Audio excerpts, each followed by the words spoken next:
A chamada freguesia existe em basicamente todos os esportes do mundo, que é quando um atleta ou um time possui aquele infeliz costume de sempre perder para um determinado adversário. Por exemplo, no futebol, o Santa Cruz é sempre freguês do esporte, sempre está perdendo para o esporte, todo mundo sabe disso. E no MMA não é diferente, estamos bem familiarizados com várias freguesias dentro do MMA. Quando o lutador parece ser a criptonita do outro, que não importa quantas vezes esses dois se enfrentem, parece que sempre esse cara vai acabar vencendo de alguma forma. E no UFC temos diversos casos assim. Por isso, no vídeo de hoje eu trago o retorno dos vídeos de top 5, listando as 5 maiores freguesias da história do UFC. Número 5, Israel Adesanya contra Alex Poatan. Vocês sabiam que esses dois iam aparecer na lista. Vocês sabiam, foi por causa disso que eu fiz essa lista. E sim, eu sei que a maioria das lutas não aconteceu no UFC, na verdade nem aconteceu no MMA, foi no kickboxing. Mas eu vou dar essa trapaceada e depois eu vou trazer outra freguesia aqui na lista que também começou em outro esporte. Mas vamos lá, antes de se tornar campeão peso médio do UFC, Israel Adesanya teve uma impressionante carreira no kickboxing profissional, conquistando um cartel de 75 vitórias e apenas 5 derrotas. O problema é que 2 dessas 5 derrotas vieram para o mesmo adversário, Alex Pereira, o Poatan. Poatan e Adesanya se enfrentaram pela primeira vez em abril de 2016, na China. O combate foi bem acirrado, mas eu particularmente vi vitória do Israel Adesanya por 2-1. Mas quem saiu vencedor na pontuação dos juízes foi o brasileiro. Uma revanche aconteceu em março do ano seguinte e dessa vez o Adesanya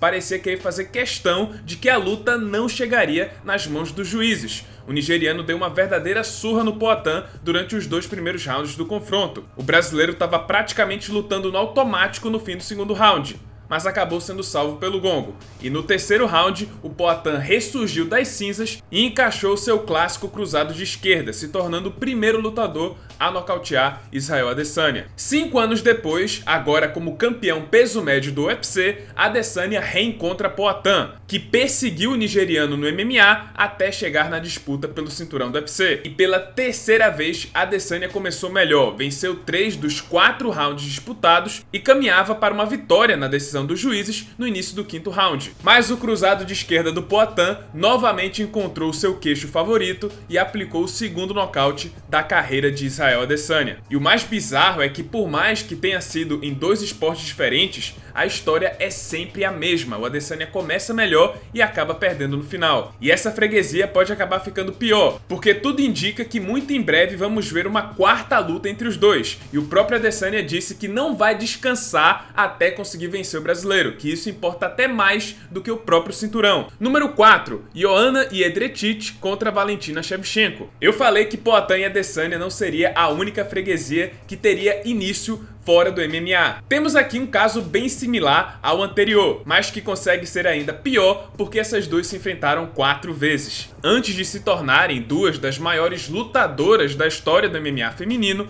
Valentina Shevchenko e Joanna Jedrzejczyk tiveram uma extensa carreira em outras artes marciais, incluindo o Muay Thai amador. As duas participaram durante 3 anos seguidos do campeonato amador de Muay Thai da IFMA. No Muay Thai amador, a Joanna Jedrzejczyk tinha um cartel de 40 lutas, 37 vitórias e apenas 3 derrotas.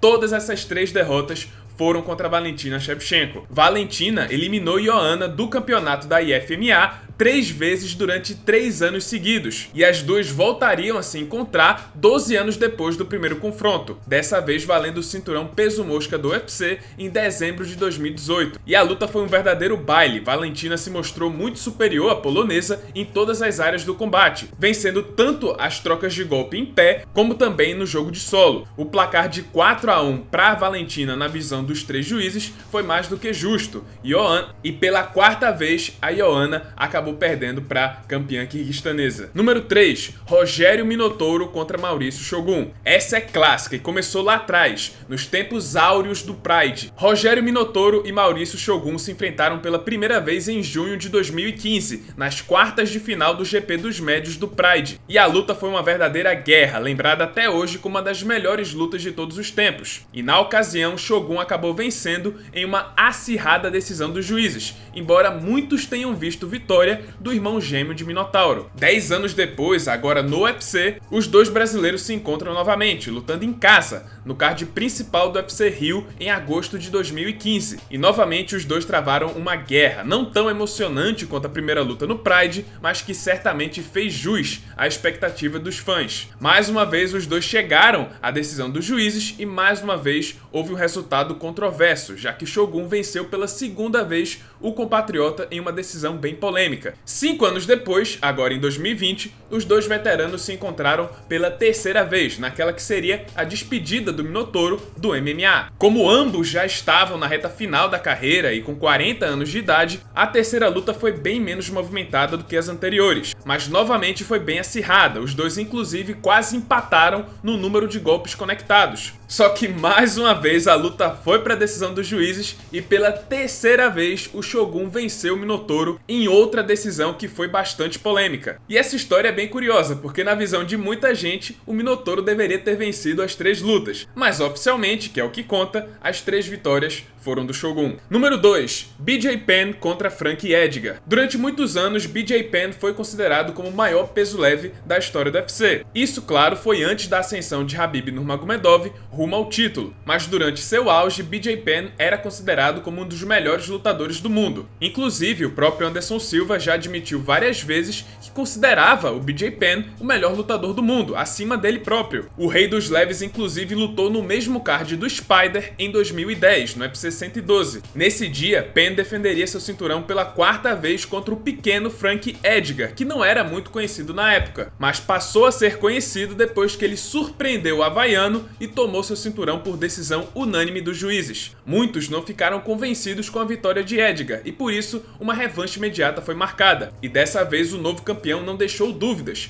goleou o antigo rei por 5-0 na decisão dos juízes e defendeu seu cinturão pela primeira vez. 4 anos depois, agora em 2014, Edgar e Penn foram chamados para serem técnicos do The Ultimate Fighter 19, com uma luta marcada entre os dois para o final do programa. Dessa vez seria no peso pena, onde Edgar já tinha se acostumado com corte de peso e Penn fazia apenas a sua primeira luta na divisão. E para piorar, o BJ Penn vinha de má fase, ele tinha acabado de se aposentar, estava voltando da aposentadoria e tinha apenas uma vitória nas últimas 6 lutas. No fim das contas, deu a lógica. BJ Penn perdeu pela terceira vez para Frankie Edgar ao ser nocauteado no terceiro round, uma derrota que motivou o BJ a se aposentar pela segunda vez. Pena que não foi a última. Número 1. Alexander Volkanovski contra Max Holloway. Depois de nocautear José Aldo 2 vezes seguidas, Max Holloway assumiu o trono de campeão peso-pena do UFC e fez história na categoria. Vários dos principais recordes do peso-pena, incluindo mais vitórias, maior sequência de vitórias, mais lutas e mais nocautes, pertencem ao havaiano, que parecia imbatível na divisão, até que na surdina chegou um cara chamado Alexander Volkanovski. Com um jogo muito conservador e muito inteligente, Volka surpreendeu e tomou o cinturão de Max Holloway, fazendo uma luta bem pontual e estratégica. Isso foi no final de 2019. Pelo histórico do Holloway, pelas conquistas do Holloway e também porque muitos fãs não ficaram convencidos com a vitória do Volkanovski, uma revanche imediata entre os dois foi marcada e foi uma das lutas mais acirradas de toda a história do UFC. Holloway disparou na frente vencendo os 2 primeiros rounds, inclusive aplicando 2 knockdowns no novo campeão. O 4º e 5º round foram a favor do Volka, enquanto o terceiro round foi bem equilibrado e dividiu muitas opiniões. Na decisão dividida dos juízes, Volkanovski venceu novamente Max Holloway, mas os fãs ficaram indignados porque achavam que a vitória do Holloway tinha sido clara. Sendo assim, o UFC estava disposto a fazer uma terceira luta. E depois que Holloway venceu Calvin Kattar e Yair Rodrigues em sequência, esse terceiro confronto foi marcado, mas dessa vez não houve margem de erro. Volkanovski dominou todos os rounds do encontro, deixando Holloway desfigurado e fazendo dele o primeiro a perder 3 vezes para o mesmo lutador em uma disputa de cinturão no UFC. E é isso, pessoal, esse foi o vídeo, espero que tenham gostado. Se você gostou, deixa seu like, se inscreve no canal, já ativando o sininho das notificações para não perder o próximo conteúdo. E é isso, pessoal, muito obrigado por terem assistido e até a próxima.